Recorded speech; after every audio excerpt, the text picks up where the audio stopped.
Hello and welcome to Narayana IS. I'm Pratik, your faculty for daily news analysis. Now, students, before we start with daily news analysis, let us try to motivate ourselves with a beautiful motivation quote. And what is the quote? The quote says that the bigger the ambition, the slower you need to go. Which means if your ambition is really a big one, if you're ambitious or looking for achieving something really big in life, for example, to be an IS officer, or let's say to play for India in cricket, or let's say in any sports, then the process has to be slow, which means you cannot take shortcuts. You need to be patient, you need to be calm, you need to be resilient, you need to be in a position to withstand pressure. So the focus has to be on the process. You have to ensure that you are taking no shortcuts and following the procedure. The process has to be slow, it's okay, but the result will be rewarding. So make sure you're disciplined, you're focused, you're committed, and make sure you're focusing on the process rather than just focusing on the result. This is today's motivation quote. Now, students, Narayana IS has launched online course for the students who will be taking the examination in the year 2025 and 26. From 16th of December, Narayana IS will be launching 1 year prelims cum means integrated course. And then again for 2027 students will have 2 year prelims cum means integrated course. Now in this course, the focus will be on in-depth prelims and means coverage, including the prelims practice question and means practice question. Right? In the course, 800 hours will be allocated for general studies and 200 hours will be allocated for current affairs. Right? So then every syllabus will be divided into micro schedule. Right? So that students find it easy to comprehend every subject. Right? So we have 4,000 plus prelims and 1,000 plus means questions. We have weekly prelims and means tests, right? Then essay practice with 30 topics. And then Narayana IS will help you with 12 Navigator NCERT books and 21 GS books, right? Along with this, Narayana IS will also help you with the PYQs, that is the previous year questions for both prelims as well as means. So if you are serious about UPSC examination, if you want to clear UPSC examination, then do benefit out of this 1 year and 2 year online course, right? So these are the 5 topics that we shall be taking in today's DNA. And which are these topics? The first topic talks about the challenges the states are facing with respect to the revenue or financial distribution. So here the focus will be on Finance Commission and how the Finance Commission has to take into consideration the challenges from the states with respect to revenue distribution among the states. The second article talks about the constitutional provisions with respect to the usage of language in the courts and the legislatures, both parliament as well as the state legislature.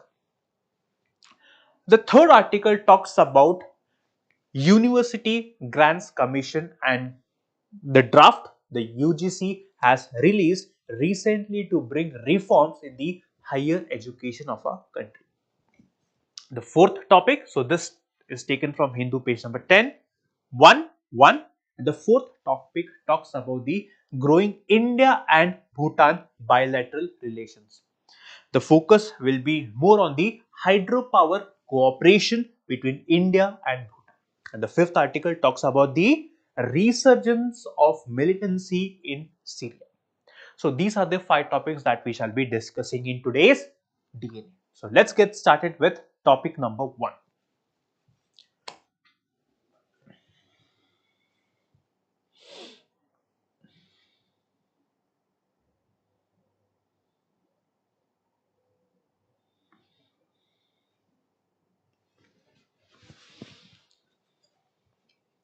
So what is the title?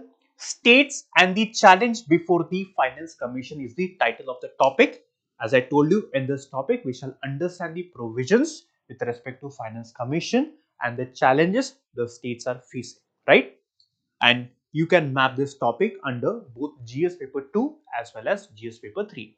So in GS paper 2 we have a subtopic in the name, appointment to constitutional bodies. Finance Commission is a constitutional body.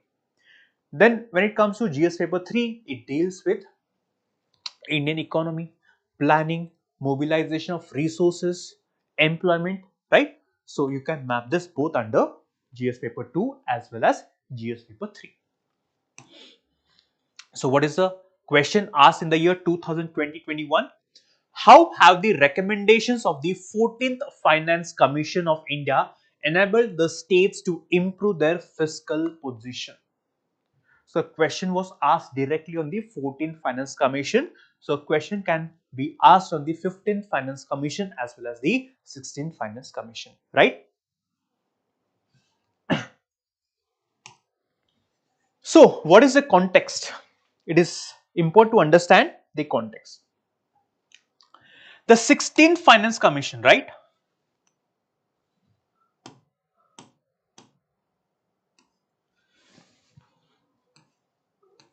The 16th Finance Commission, chaired by Arvind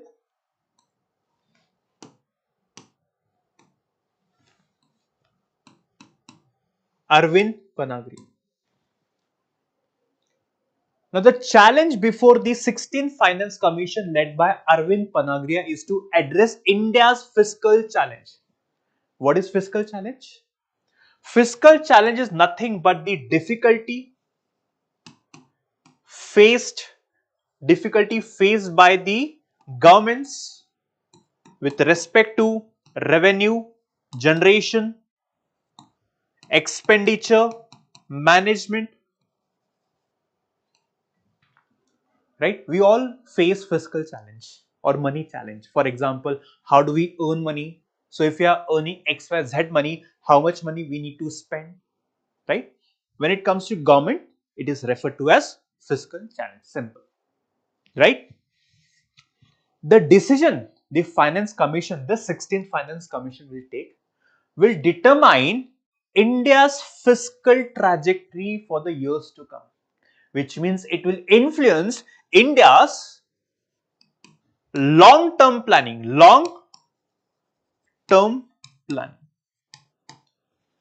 So it is very important to understand the decisions or recommendations the 16th Finance Commission will submit to the government, right? Now, before we proceed with the topic, it is important to understand the difference between the 15th Finance Commission and the 16th Finance Commission, right?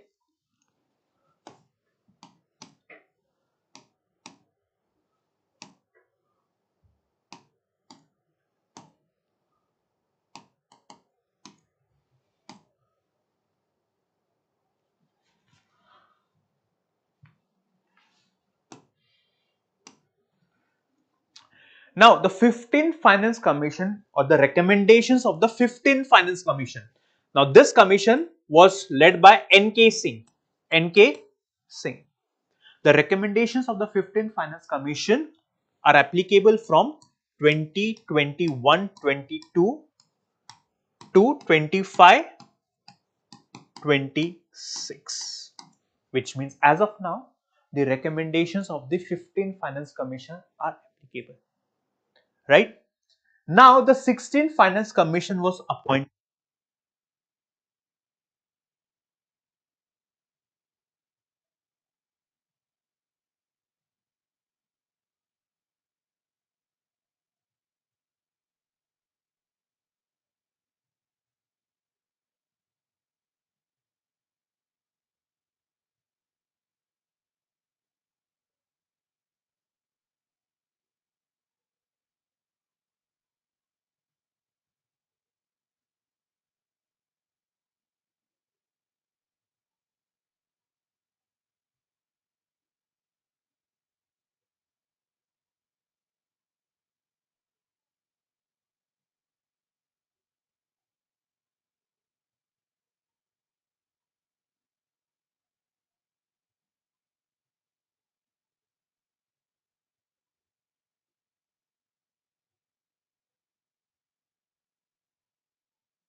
Okay, so this shortfall of revenue is because of central government levying surcharge and cess. Now, surcharge and cess, what are these? These are additional taxes, right? For example, as I told you, the central government has a divisive pool. It's a central government as a fund, right? So all the money that the people, let's say, pay income tax will get credited in this fund, and from this fund, the central government will give it to the states. Now here, the central government, right, is levying surcharge and cess. For example, let's say you go to buy petrol. Now, let's say 0.1 percentage cess is levied on the petrol that you buy from the petrol pump, right? Now, this 0.1 percentage gets credited into the central government's account, right? Which means, let's say for example, with the help of surcharge, cess and all other means of revenue, the central government collects, let's say, 200 CR, 200 CR. But out of 200 CR, let's say 50 CR has come from surcharge and cess, right? Which means, in effect, the central government should allocate 41 percentage from this 200 CR. But what the central government is doing is, the central government is keeping aside the revenue that has been generated from surcharge and cess, which means only out of 150 CR, the central government is allocating 41 percentage resource. That's the reason there's a shortfall of revenue. Now, if states do not have money, how can they spend on the local needs? Because the state government has also, or the responsibility of the state government is also to fund the local bodies, the panchayats, the municipalities. And given the rapid urbanization, right, and given the evolving workforce, the state government has to spend more and more on the local needs, but they need money for that. Somewhere they are facing shortfall of revenue. So this challenge the Finance Commission has to address, which means there has to be higher devolution of finances, resources to the states.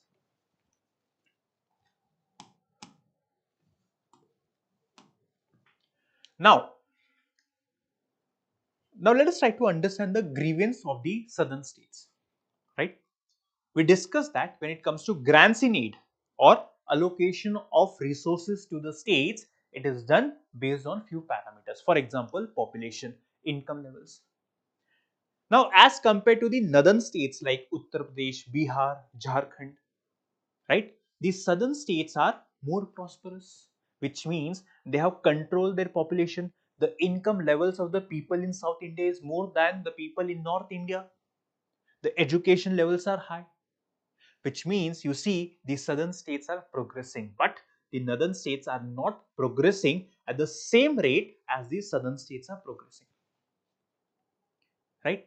But what we discuss is the fact that when it comes to horizontal distribution, right, the northern states get more money than the southern states. Why? Because the northern states are less developed, right?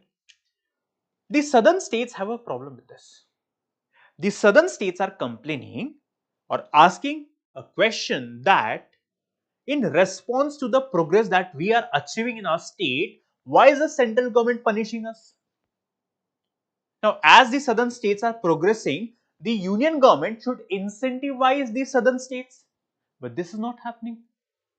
So, let's say for example, for every rupee the southern states are contributing to the central exchequer, in return they are just getting, let's say, 0.3 paisa. So, this is a problem. So, if they are giving 1 rupee, they are just getting 30 paisa.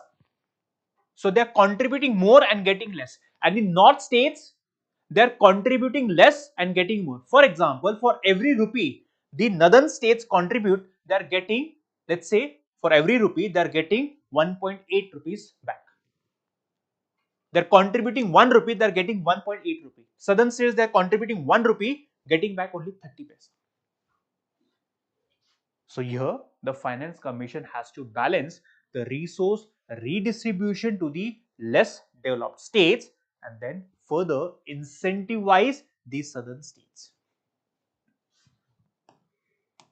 There has to be a balance. There has to be a balance. Because if this keeps on continuing, that is, the northern states are getting more allocation, this will, give a message, or this will discourage the southern states. And that's the reason it is very important that you incentivize the states that are performing. This is how a country grows. This is how a country gets motivation to do more good so that they get the benefits of the incentives given from the union government or the central government. Every state government should have the incentive to perform better. Why? Because the more good they do, the more benefits they get from the central government. And that's the reason the author of the article tries to suggest that there has to be 50% allocation of resources to the states. To the states, yes. I hope you understood the challenge the southern states are facing.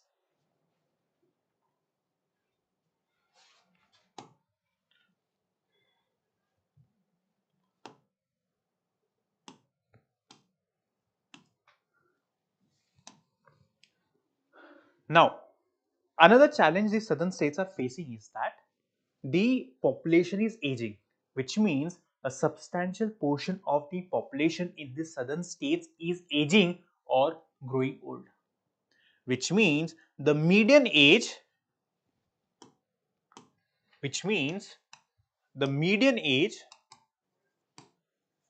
is more than the national average. It essentially means that the population is getting old. Now, if the population is getting old, which means the state has to spend money or spend extra money on the aging population. They need money for the welfare programs and schemes, isn't it? And that's the reason here the southern states need more money, and that's the reason they're requesting the central government finance commission to address the concerns of the southern states. Rapid urbanization. For example, Tamil Nadu, it is said that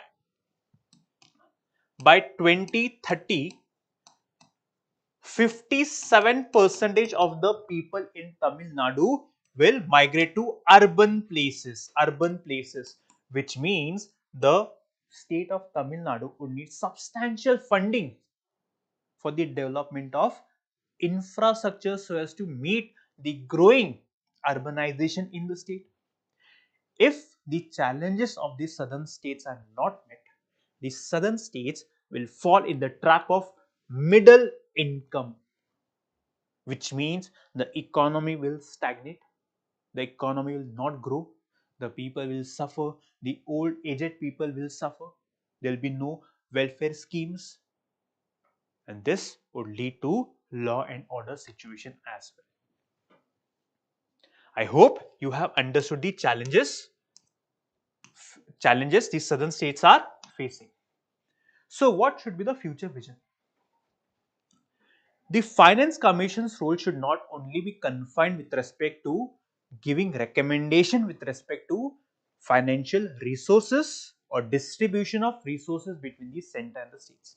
This is what the Finance Commission does. But the broader vision of the Finance Commission should be to ensure that each and every people, each and every person, each and every state is benefiting. The focus has to be on long-term economic growth and planning. And the decision what the 16th Finance Commission would take will have a lasting or will have an impact on key sectors such as manufacturing, then we have infrastructure, as well as, let's say, climate resilient infrastructure.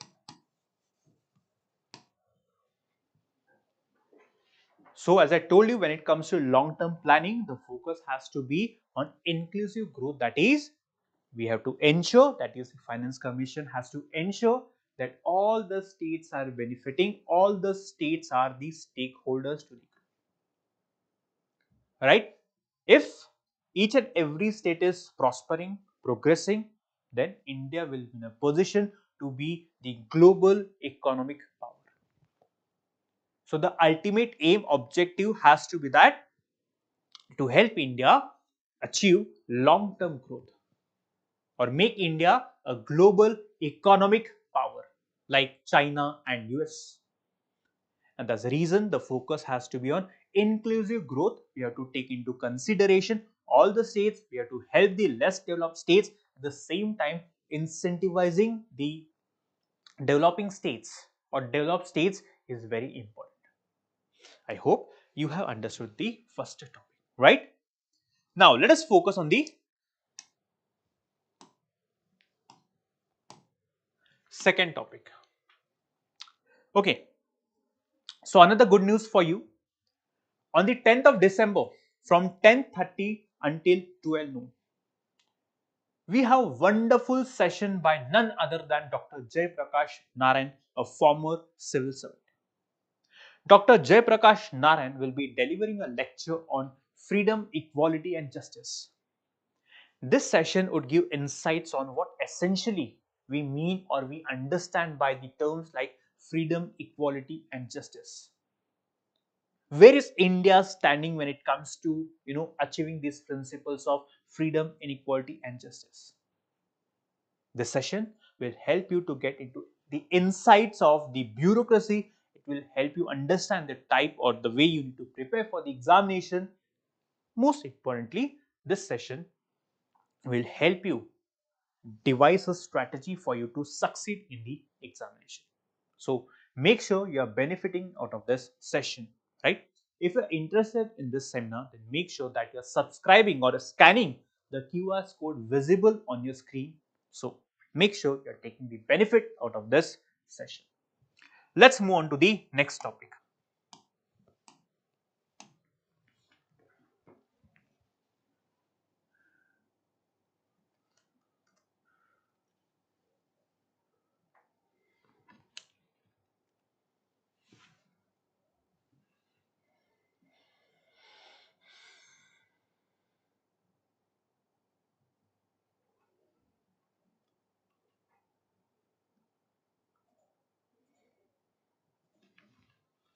What is the topic? Uproar in House over Hindi names for bills.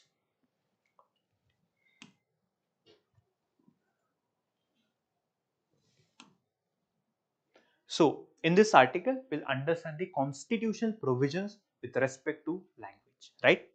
And you may mark this topic under GS paper 2.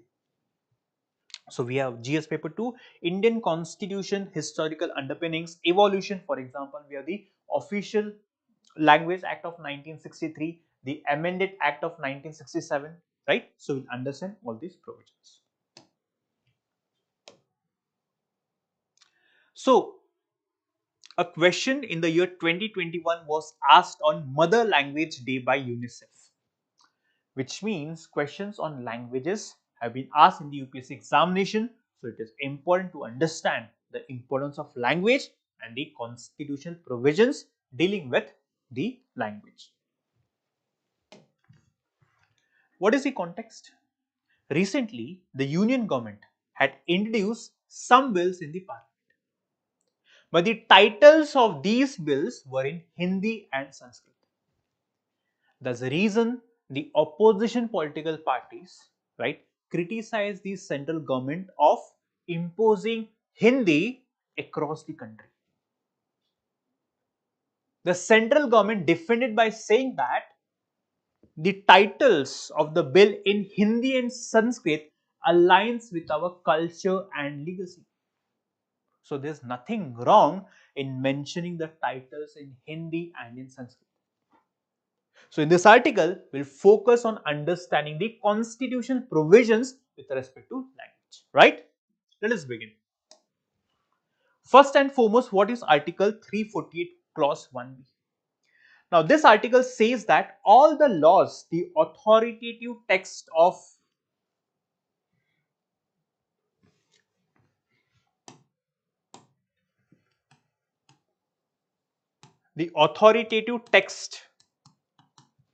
the bills and act has to be in English. The text of the bill has to be in English, which means whenever the union government is introducing a bill, the text has to be in English. The translation of the bill in other language is also permissible. But importantly, you have to ensure the text of the content or the text of the bill has to be in English. Now, with respect to Official Language Act 1963, we'll understand it in the next slide. Essentially, it means that this constitutional principle, Article 348, Clause 1b, it states that the content of the bill has to be in English, but there is no constitutional bar with respect to usage of language for the titles, which means when it comes to titles, there is no law or no provision dealing with the language to be used for the titles, which means titles can be in other language as well. The content has to be in English. For example, this is the bill and this is the title. This is the title. Title can be in any language. There is no constitutional bar with respect to the usage of language for title. But when it comes to content, it has to be in English. It has to be in English, right? Still, if you are not understood, be patient. We'll understand it step by step in the next article.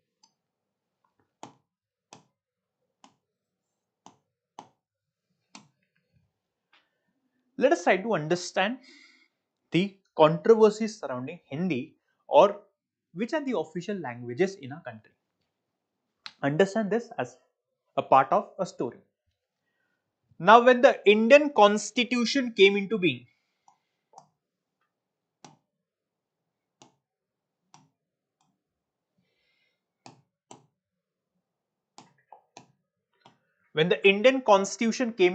right, 1950, Hindi along with English was to be the official language of our country, right? Which means for all official purpose, or Hindi and English were the official languages. Now, in the year 50, it was decided that for the next 15 years, that is until 1965, even Hindi plus English will be considered as official language of the country. And post 1965, we can increase the usage of Hindi and reduce the usage of English, or Hindi will totally replace English and Hindi will be the official language of our country. This is what it was decided, right? But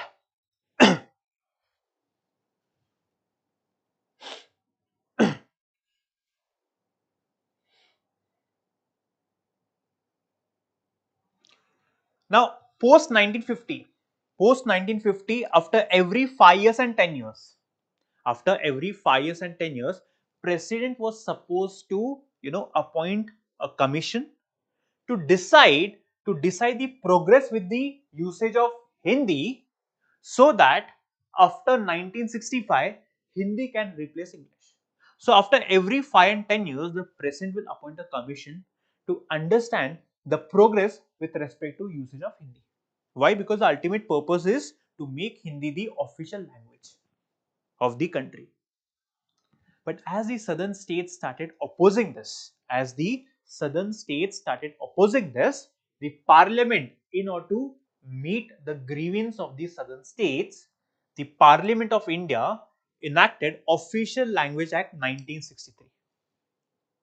This act said that Hindi was no doubt the official language, but even English was considered to be official language for indefinite time, which means In 50, it was decided that English will be used until 1965, but in 1963, the date up to which English will be continued was not mentioned, which means for all practical purpose, Hindi and English are the official languages of our country.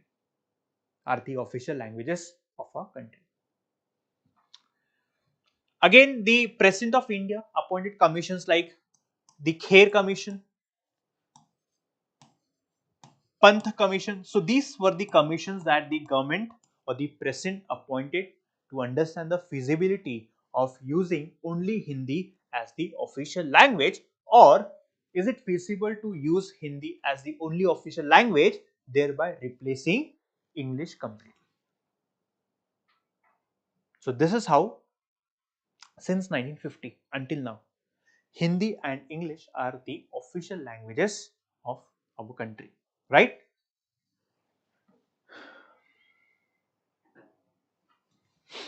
Now let us try to understand the linguistic diversity and state policy, regional languages in India's constitutional framework, right? First and foremost, Article 345. Now this article allows the state to designate any language as the official language of the state. So far we discussed the official language of the Union of India, but now we are discussing the official language of the state. Article 345. The state can designate any language as to be the official language of the state. Until then, until the state designates a language to be the official language, English will be the official language of the state. But once the state designates, let's say Maharashtra designated Marathi as the official language. So now Marathi is the official language of the state of Maharashtra, Gujarati of Gujarat. But until the states designated, English was to be used. Next, Article 346 says that English will be the language of communication between union and states. So the union and state will communicate in English. This is what Article 346 mandates. Now here, two or more states, for example, let's say two states can decide the usage of Hindi for the official communication. Let's say, for example, Bihar and Uttar Pradesh may decide that we will use Hindi for the official communication between two states. This is what is Article 346. Now Article 347. Now let's say if a substantial portion of the population of linguistic minority in a state wants their language to be recognized by the state. Let's say, for example, Marathi is the official language, and let's say there are substantial number of Gujarati people in Maharashtra. Now, if this people or this segment of population feels that even Gujarati should be recognized as the official language of the state of Maharashtra, then here the president can direct to the state government to also recognize Gujarati as the official language of the state. Why? So as to protect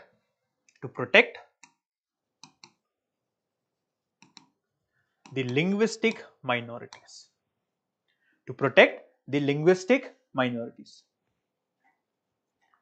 Right?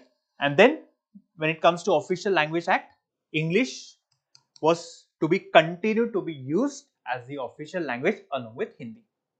And when it comes to the Union of India and non-Hindi states, English was to be the official language for communication between the Union, it's not Union, it is Hindi. Let's say, for example, non-Hindi state is Tamil Nadu and Hindi is Uttar Pradesh. So when there has to be official communication between Uttar Pradesh and Tamil Nadu, the language has to be English. I hope you understood all these four dimensions.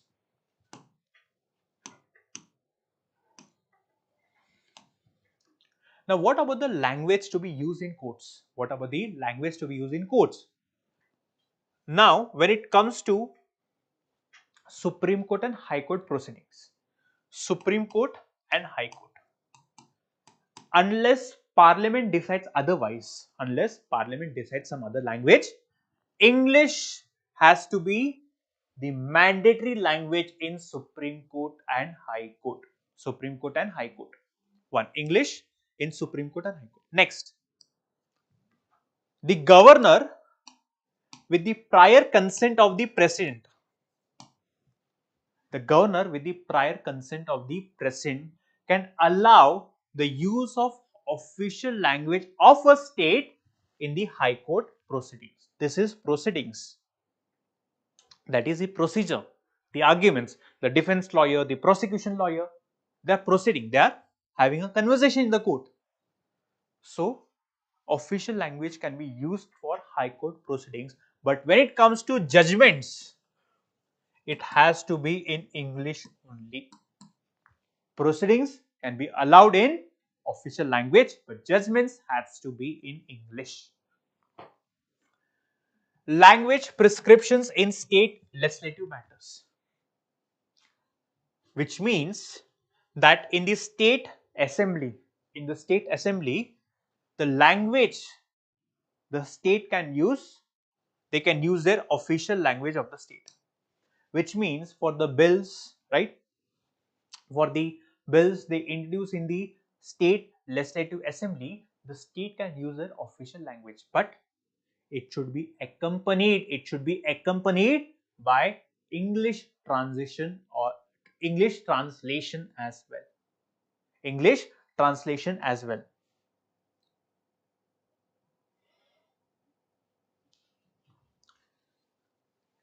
So it's the same with the second point.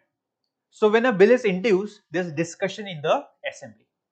Now this discussion, the state can use their official language, but again, when it comes to lawmaking, ordinance, it has to be in English. So let's say, for example, a state is making a law or state has made a law. Now this law has to be accompanied compulsorily by an English language. And then language usage in the Supreme Court, which means the Supreme Court so far has only heard the petition in English only. So far, no other language than English was used in the Supreme Court. These are the language provisions with respect to the courts in our country.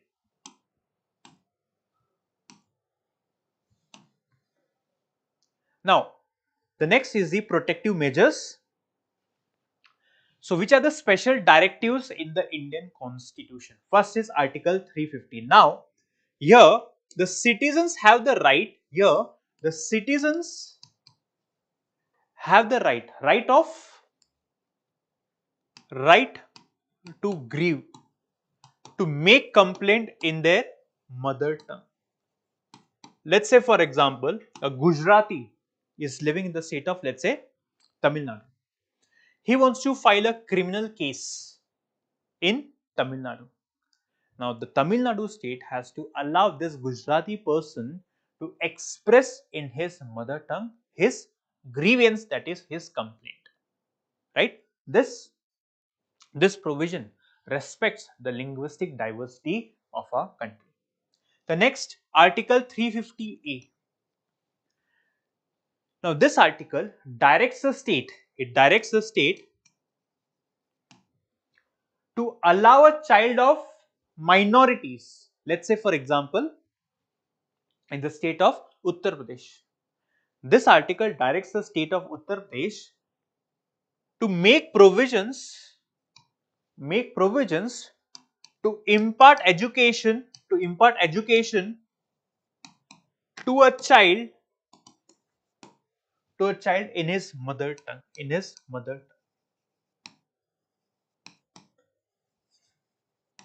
which means in the state of, let's say, Uttar Pradesh, a Gujarati child studying in Uttar Pradesh, the state will make sure that the child is being taught in his mother tongue.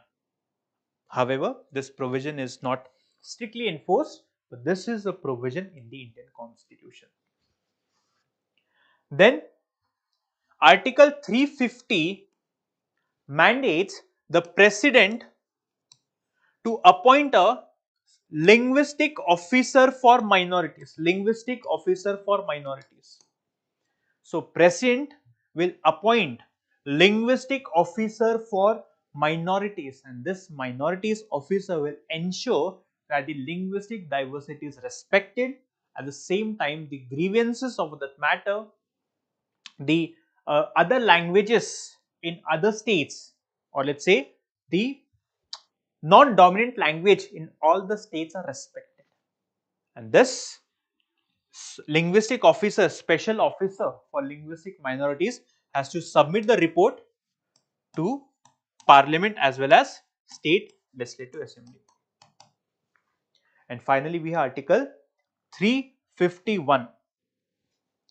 This Article 351, it directs the Union government to take steps for the promotion of Hindi so as to align with Indian culture.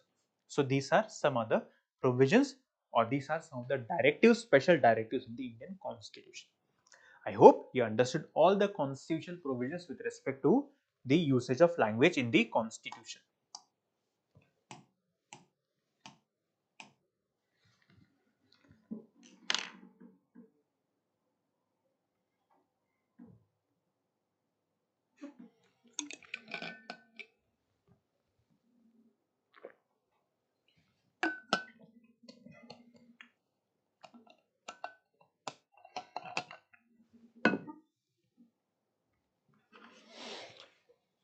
The third topic, UGC draft proposes biannual admissions. So this is a draft that the UGC had introduced. So we'll understand about this particular draft. You can map this particular topic under GS paper 2. Now, though this topic is not very important for UPSC examination, but here in this article it is important to understand the reforms the UGC is undertaking in the higher education institutions.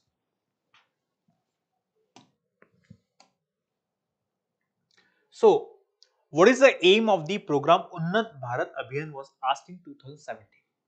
So, UPSC can ask a bill, an act, and can ask you the main provision or the objective of that particular law, provision, or let's say scheme, right? So, you need to know the objective of the important schemes and policies and the laws. So, as I told you, Uniform or University Grants Commission, UGC stands for University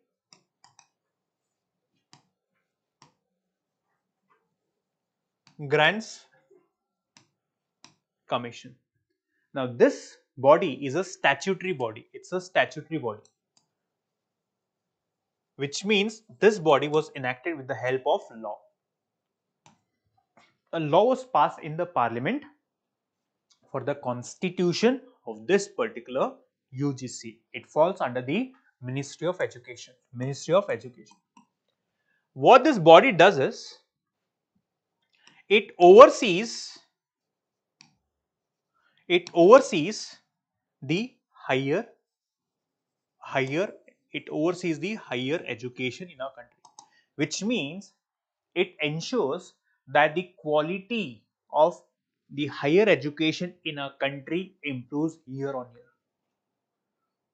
This is the main purpose, to oversee the higher education in our country, to bring reforms so as to reform the higher education of our country.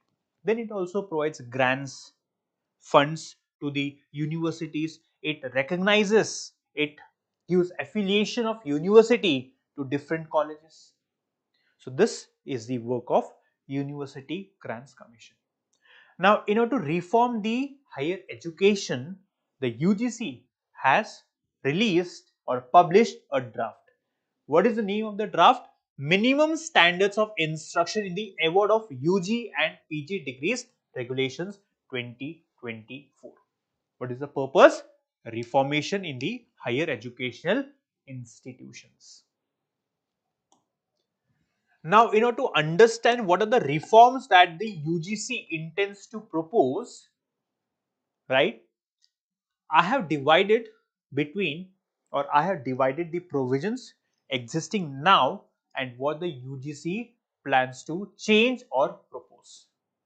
For example, with respect to admissions frequency, which means as of now, admissions happen only once a year. Admissions happen only once a year, that is in the month of January or February. But now UGC proposes to increase the number of admissions to twice a year, which means here you can take admissions twice a year in a college. What is the importance of this provision? The students' enrollment will increase in the colleges. There will be more opportunities for students to get admission in the higher education institutions. This is admissions frequency. Next, as of now, students can enroll in only one UG, that is undergraduate or postgraduate degree. So at a time, you can either be part of UG or PG. But now with this, the provision that is proposed in the draft is that a student can opt for few subjects in UG and few subjects in PG. Simultaneously, he can take few subjects of UG and few subjects of PG.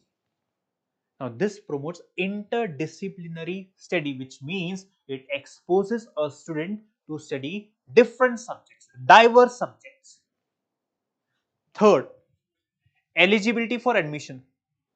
So, as of now, if a student takes admission in science, he has to be a part of science. But now, under this UGC draft 2024, students can apply for UG and PG program irrespective of the background they are from. For example, a student who is pursuing science in UG can opt for humanities subject in PG. All they have to do is they have to clear the relevant examination to enroll in that particular course.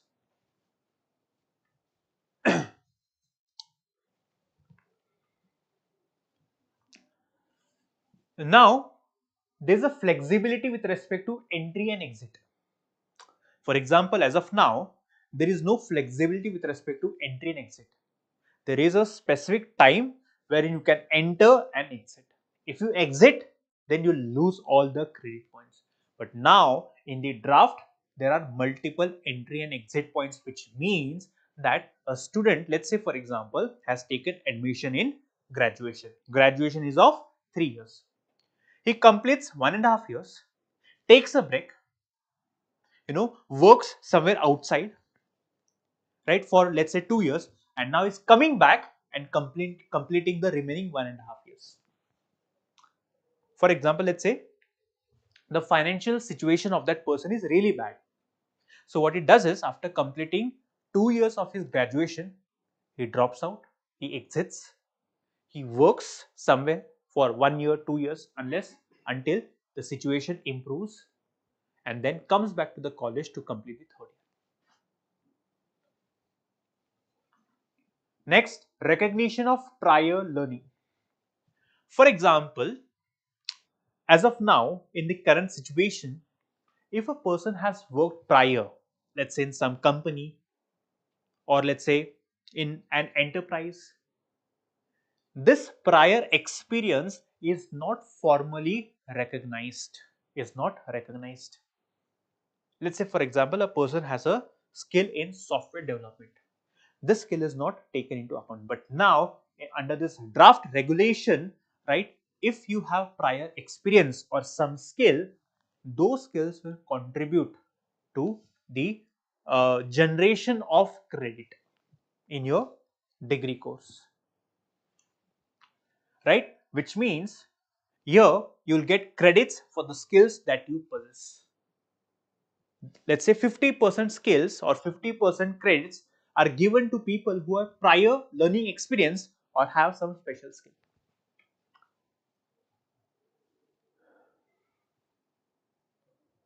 Now here, as of now, the credits can be earned solely through major discipline or major subject. But now here, students can earn 50% of their credits in the major discipline. Major discipline is, let's say, engineering, civil engineering. So 50% credits you earn from major discipline, and the rest 50% you can earn through different skill sets such as skill development, apprenticeship or multidisciplinary subjects. Which means the central government, the UGC is trying to provide flexibility or autonomy to the higher education institutions with respect to the attendance requirement, with respect to the standard they have to maintain.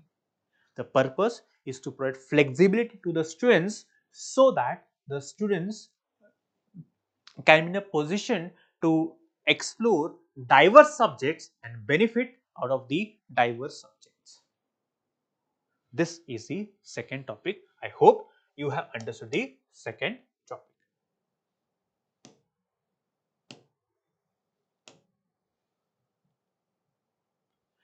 Now let's understand the fourth topic. What is the fourth topic?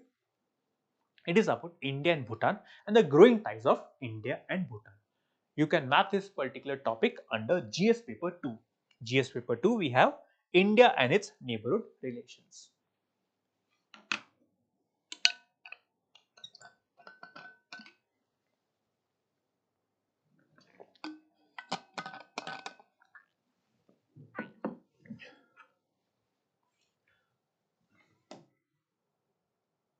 So question was asked on Sri Lanka. Sri Lanka is a neighborhood, right? Which means a question can also be asked on any of our neighboring countries including Nepal, Bhutan, right, Pakistan, etc. So what is the context? The king and queen of Bhutan visited India.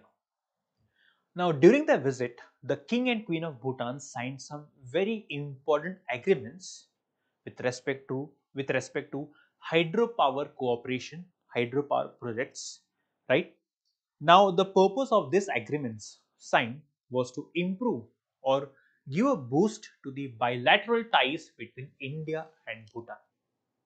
So, the agenda is to grow ties. The purpose, for example, when it comes to India, India will try to ensure that India provides as much as help to Bhutan, and Bhutan will ensure that given the economic heft and expertise of India, Bhutan would definitely try to leverage the expertise of, for that matter, the position of India in the global space and ensure that Bhutan as a country is growing and developing. Now, the hydropower cooperation between India and Bhutan, right, is or lies at the center of Indian Bhutan relations. Why? Because Bhutan has the potential to develop hydropower, or Bhutan has the potential of developing 30,000 megawatt of hydropower. This is the potential Bhutan has. This is the potential that Bhutan has, but as of now, Bhutan has tapped only 5% of this potential. Now, India is working with Bhutan to develop 10,000 megawatt of hydropower electricity in Bhutan. Out of this 10,000, India is also ready to buy 5,000 megawatt by 2030. Which means we are helping Bhutan develop the hydropower projects, and again will buy this electricity from Bhutan. Now, as of now, the current ongoing projects between India and Bhutan are Panat Sangchu 1 and 2. So, these are the ongoing hydroelectric power projects. Now, of course, this hydropower cooperation will facilitate more and more trade between India and Bhutan. It will boost energy ties between India and Bhutan. Now we know that when it comes to India or the energy need of our country is rising or growing day by day. So by helping Bhutan, we will be in a position to meet the energy requirement of our country. Along with this, India is also helping Bhutan to export the electricity so that Bhutan generates revenue or foreign exchange from our country, through which they can meet their import needs or import demands.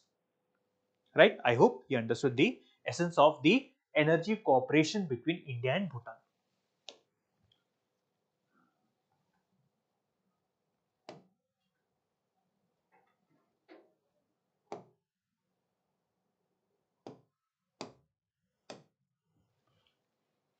Now, let us also try to understand another project that India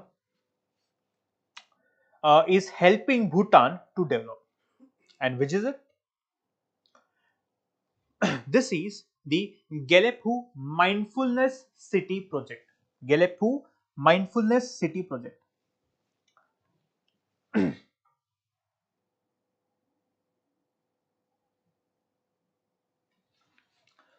Now, Gelephu Mindfulness City Project, right? This project is part of, this is a part of Bhutan's Urban Development Project. So, this project is a part of Bhutan's Urban Development Project, and in this project, India will help Bhutan to build infrastructure, will bring investments, and all this will lead to economic cooperation between both the countries, and also this will boost the economy of this will boost the economy of Bhutan. This project will lead to more people to people exchanges, that is cultural, it will lead to cultural diplomacy. Overall, it will strengthen India and Bhutan relations. Now, this Gelephu Mindfulness City project is also factor in the cross-border connectivity, which means in order to connect India, Bhutan and other parts, for example, this project will also help us to help in cross-border connectivity. This connectivity will connect South Asia, Southeast Asia, as well as the northeastern India. Now, the private sector has shown interest in developing this particular project. The private sector, for example, the private sector has invested significantly in this project. Now, the involvement of private sector signifies the public-private partnership in the India-Bhutan relations. As of now, or so far, the government was at the forefront to develop projects in Bhutan, but now even the private sector has shown interest to invest in the infrastructure project of Bhutan. Right?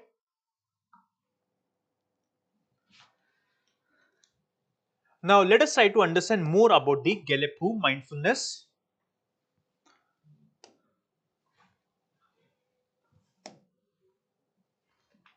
Key facts about Gelephu mindfulness city. First, locate this place, Gelephu. So, a question can be asked in the UPSC examination. Gelephu, recently seen in the news, is related to which of the following countries? So, you should know about this Gelephu mindfulness city. Now, what is the vision? The vision of this mindfulness project is to integrate what? Is to integrate mindfulness, meditation, and well-being into the urban life. So we know the people of urban life and how stressed they are. This project will help to integrate mindfulness, meditation, calmness, well-being into the urban life, thus aligning with Bhutan's gross national happiness. The location, it is in Serpang district. This corridor will connect the northeastern state of India with that of Bhutan. Now, why this project is sustainable? Because this project is focusing on green environment or green principles. The focus will be on renewable sector. The focus will be on reducing the carbon emissions, right? Which means will ensure that the project is environment friendly, which means will not use any infrastructure project which is not environment friendly, right? Wellness centric design, why? Because again, meditation focus will be on meditation, which means this project will have space for, let's say, meditation, yoga. It is focusing on both the mental and physical well-being.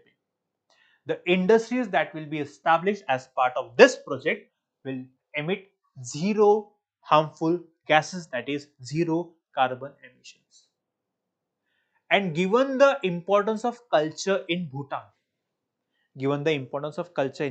with respect to, let's say, gross national happiness, this project will invest or attract the foreign countries, or foreign investments will flow into this project, thereby helping Bhutan to boost its economy, right? So these are few key facts about this Gelephu mindfulness city. This is the fourth topic. Now, fifth topic. Now, in this article, right, though this article is not important for UPSC examination per se, but given the names that's appearing in the newspaper, we need to focus on the places mentioned in this particular article. But in short, I'll explain you what the conflict is all about, right? So, what is the conflict? Syria. There's a rise of militancy in Syria. Rise of militancy in Syria, which means the government of Bashar al-Assad is threatened because of the Islamic attacks or the rise of militancy in Syria, right? Now, for example, this government of Bashar al-Assad is supported by countries like Russia, Iran, and Hezbollah. For example, in the year 2015, when the Islamic State of Iraq and Syria, the ISIS, right, they attacked, or the purpose of ISIS was to destabilize or overthrow the Assad government. But which means the government of Assad was on the brink of fall. But the timely intervention from Russia, Iran, and Hezbollah prevented the fall down of Bashar al-Assad government, right?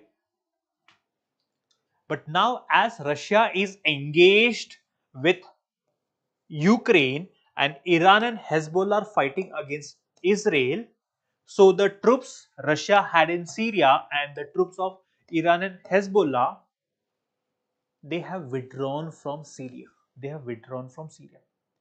Now, the Islamic militants or the Islamic group, again, you don't have to remember the name, it's an offshoot of Al Qaeda. They want to overthrow Assad government. That is the main objective of the recent attack in Syria. Now, these are some of the important cities that you have to remember. For example, Idlib, Aleppo, Al-Bab, then we have this Afrin. So, I request you to please remember this Hama. So, these are some of the places that you have to remember, or I request you to please make a note of this provinces, because a question has been asked in the year 2015 or 16 about a place in Syria.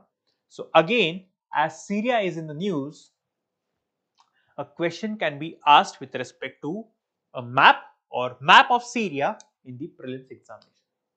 So focus on this map, make a note of these provinces and mark it in your atlas book.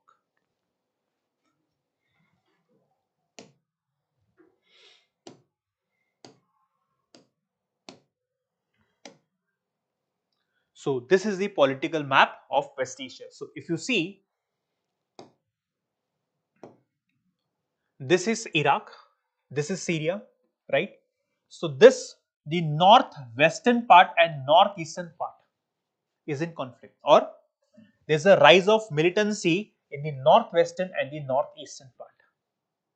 So time and again Syria has to defend itself from the Islamic militants. Now these Islamic militants are supported by Turkey, and Turkey again is supported by the western countries. And here Syria gets its support from Iran, right? So please focus on the West Asia map, right? So these are the 5 articles of today's DNA. I hope you have understood each and every article, right? Now let us discuss few questions.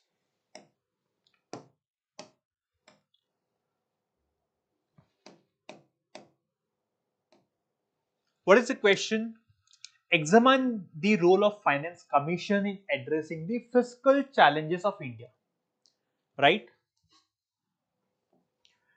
In addressing the fiscal challenges of India, especially with regard to distribution of resources between union and the states. How does the 16th Finance Commission rectify the existing imbalance to promote equitable growth among states, particularly the southern states like Tamil Nadu? This is the question. First and foremost, in the introduction, you write about the Finance Commission, the constitutional provision, Article 218, Article 281. It's a constitutional body constituted by the President of India. It has chairman and 4 members, right? And the function of the Finance Commission is to allocate resources to the states or distribute resources among the states. This is what you write in the introduction. Now in the body, highlight the fiscal challenges with respect to distribution of resources. For example, here you mention the point where the net proceeds to the states is allocated, or the net proceeds from the central government fund. The 15th Finance Commission has allocated 41%, but the states are facing shortfall. Why?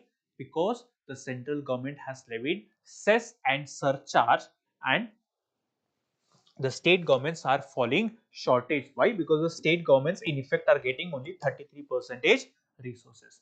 Then highlight or focus on the point of the southern states, wherein the southern states are aging, right? The southern states are contributing more to the central exchequer, but they are getting very little from the central government. So here you highlight the challenges the southern states are facing, right? And how the 16th Finance Commission, mention about the 16th Finance Commission, right, chaired by Arvind Panagria, right? So how the 16th Finance Commission will balance the resource redistribution for the less developed states, and how the 16th Finance Commission will try to incentivize the better performing states, right? And the conclusion mentioned that the Finance Commission, no doubt, focuses on the resource distribution, but the overarching goal of the Finance Commission has to be over the holistic development of a country, that is inclusive growth. This is how you should frame the means based answer. If you want to revise all the topics that we discussed, I request you to please open the link mentioned in the comment box. The link will take you to a website page where you can read all the topics and the answer of this particular question.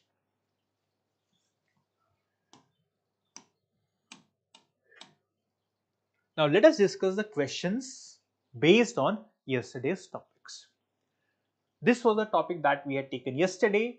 First question, the BRI was launched by China in 2013 to improve connectivity across Southeast Asia, Central Asia, Africa and Europe. Yes, this is correct. A very simple question. So this statement is correct. Now the BRI aims only to create a network of maritime routes connecting China with Southeast Asia and Indo-Pacific region. So this statement is correct, but this word is making a problem. So the BRI aims only, no, the BRI aims or the focuses on both the maritime routes as well as the land routes. So the second statement is incorrect, the first statement is correct.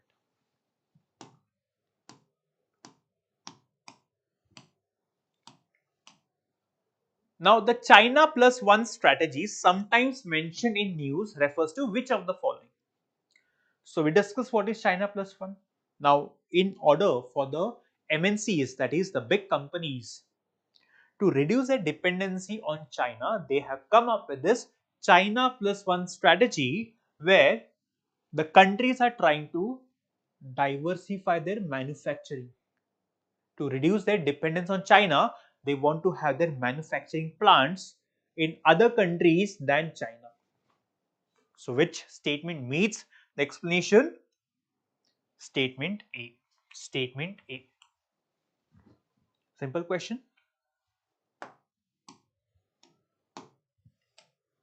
Now this question is based out of today's topic. So I want you to attempt this question and this question, right? So these are the three questions from today's topics. I want to please open the link in the comment box. Attempt all the three questions and I request you to post your score in the comment box. By posting your score, it will help you understand how you are performing, right, as compared to your competitors, right? So make sure you attempting the questions and posting the answers in the comment box. So students, that's it from today's Q&A. I hope you understood and enjoyed listening all the three topics, all the rather five topics that we discussed in today's DNA, right? Make sure you revise from the DNA notes, the link which is mentioned in the comment box, right?